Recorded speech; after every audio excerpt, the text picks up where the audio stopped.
Hello, boys and girls. Welcome to story time today.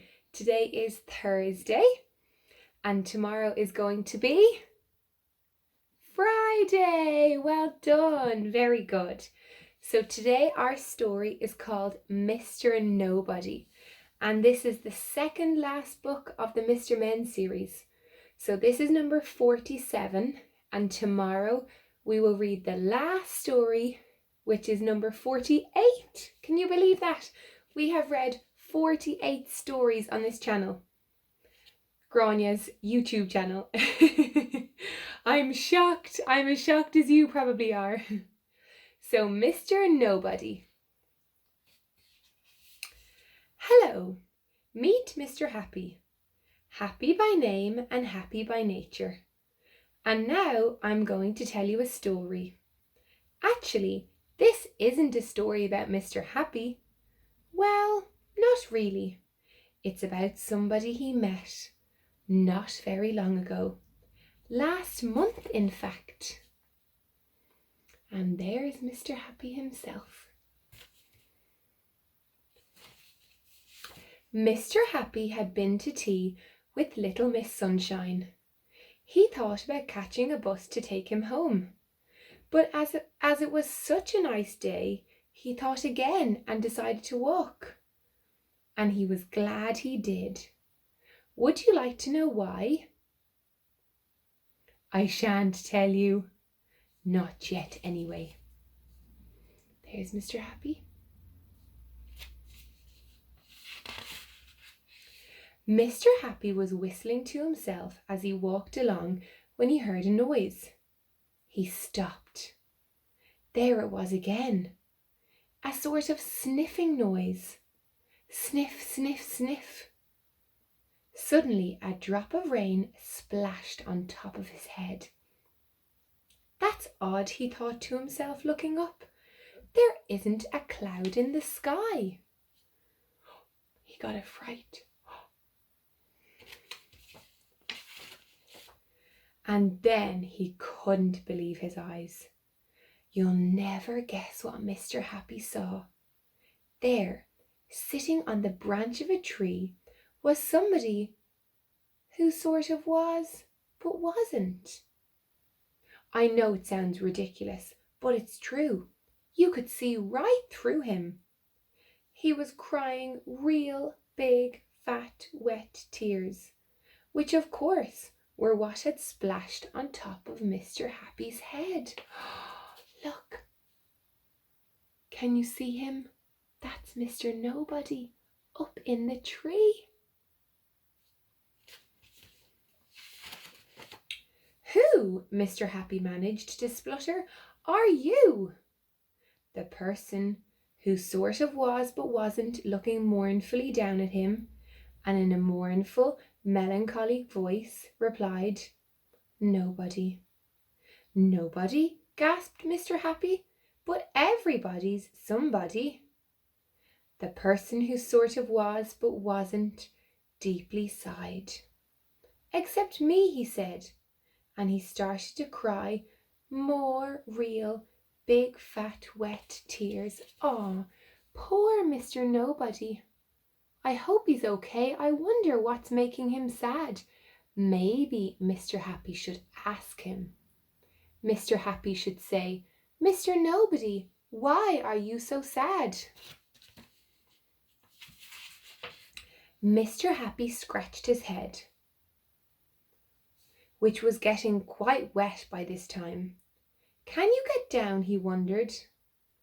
Possibly, replied Mr. Nobody, as he climbed down out of the tree. Where have you come from? Asked Mr. Happy. Nowhere. Mr. Nobody sighed, the sort of sigh that breaks your heart. I know I used to be somebody, but I can't remember who. He sniffed. Or what? He sniffed. Or where? He sniffed. Or when? He sobbed. He is so sad. Poor Mr. Nobody. Mr. Happy couldn't help but stare. It isn't often you meet somebody You can see right through. I think, said Mr. Happy, you had better come with me. Why? Sobbed Mr. Nobody. Because, said Mr. Happy, we must do something about you. There's nothing you can do about a nobody, wept the person who sort of was, but wasn't. Of course there is, said Mr. Happy. Follow me to my home. They're going to his house. I think that might cheer Mr. Nobody up. Eventually, they reached Mr. Happy's house and went into his living room. Mr. Happy pointed to a chair. Sit yourself down, he said. It was really quite extraordinary seeing somebody who was nobody sitting in a chair. Mr. Happy sat down too and thought hard. The wizard, cried Mr. Happy. Of course. Can you see Mr. Nobody? I can see him too. Well done.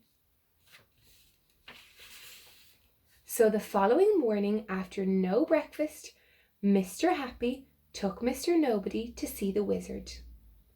Ah, remarked the wizard, after Mr. Happy had tried to explain. Ah, he said again, eyeing Mr. Nobody. Mr. Nobody just stood there, looking as glum as anyone can look. Just try turning the corners of your mouth down as far as they will go. Go on. Okay, let's try. Can you turn the corners of your mouth down so you look sad? Great, that was really good trying. Well, that's about half as glum as Mr. Nobody looked. Mr. Nobody was even sadder than we're trying to be. Look at his sad face. I hope the wizard and Mr. Happy help him. The wizard thought and thought, and thought some more. Care for a cup of tea? He inquired. Nobodies don't drink nothing, replied Mr. Nobody. Nobodies don't drink anything, said the wizard, correcting him. That's right, agreed Mr. Nobody. Aha, cried the wizard. That's it. The wizard has a plan. Let's see what the plan is. The wizard rushed over to his workbench and started to mix up lots of different coloured liquids in a huge bottle. They bubbled and gurgled together and let off little puffs of white smoke. Bubble, bubble, gurgle, puff. Bubble, bubble, gurgle, puff. He's making a potion. Brilliant. What colour would you like to be? The wizard asked Mr. Nobody. Nobodies aren't coloured, came the sad reply. You choose, said the wizard, pointing at Mr. Happy. Mr. Happy thought. Well, he said, I've always really enjoyed being yellow. Yellow it shall be, said the wizard, as he poured some more liquid into the bottle. I think they're going to colour Mr. Nobody. He won't be see-through anymore. He'll be whatever colour he wants to be. What a brilliant plan! It's great that the wizard is magic. Suddenly, with one huge puff of white smoke, the liquid turned bright yellow. Right, cried the wizard. Drink that. Nobodies don't drink nothing, said Mr. Nobody. Exactly, shouted the wizard at the top of his voice. Nobodies don't drink nothing. Therefore, nobodies must drink something.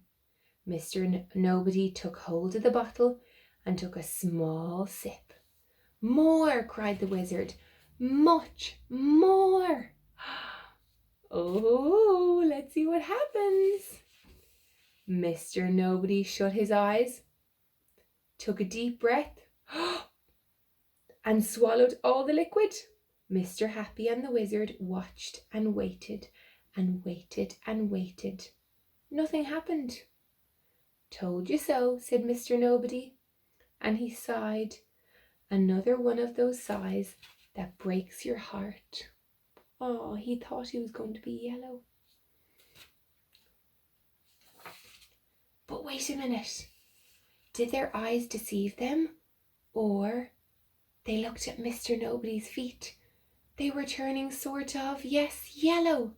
Yes, decidedly yellow. Definitely yellow. Let's see what happens on the next page. Then Mr. Nobody's legs turned yellow, and then his body, and then his arms. His nose, Mr. Happy shouted.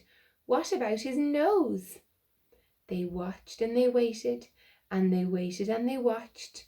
Nothing happened. Look, he's all yellow, but his nose is see-through. I wonder, does it turn yellow? Suddenly, Mr. Nobody sneezed, and immediately after he sneezed, with an enormous pop, a tissue pop, his nose turned yellow as well. Oh, I wish you had been there to see Mr. Nobody's face. His mouth stopped turning down like this. Wasn't like that anymore. His mouth started turning up like this. And up and up and up again. Well, chuckled Mr. Happy, I told you so. There's Mr. Nobody. He's so happy. Everybody's a somebody. That was a brilliant story. If you were Mr. Nobody, what colour would you like to be? I think I would pick green. And then if I wanted to hide, I could lie down on the grass and nobody would see me because I would be the same colour as the grass. Or I could hide up in a tree and nobody would see me because I would be the same colour as the leaves. Now, boys and girls, our rhyme today is Old MacDonald had a farm. Are you ready to sing with me? 1, 2, 3. Old MacDonald had a farm, E-I-E-I-O. And on that farm he had a cow, E-I-E-I-O. With a moo-moo here and a moo-moo there, moo here, moo there, everywhere a moo-moo. Old MacDonald had a farm, E-I-E-I-O. Old MacDonald had a farm, E-I-E-I-O. And on that farm he had a pig, E-I-E-I-O. With an oink oink here and an oink oink there, here an oink, there an oink, everywhere an oink oink. Old MacDonald had a farm, E-I-E-I-O. Old MacDonald had a farm, E-I-E-I-O. And on that farm he had a sheep, E-I-E-I-O. With a baa here and a baa there, here a baa, there a baa, everywhere a baa baa. Old MacDonald had a farm, E-I-E-I-O. Now, boys and girls, there are so many other animals on a farm. So see what other animals you can come up with and sing that song with your grown-ups at home. It was great talking to you today. I really enjoyed our story, and I will see you tomorrow for our last Mr. Men book. Bye!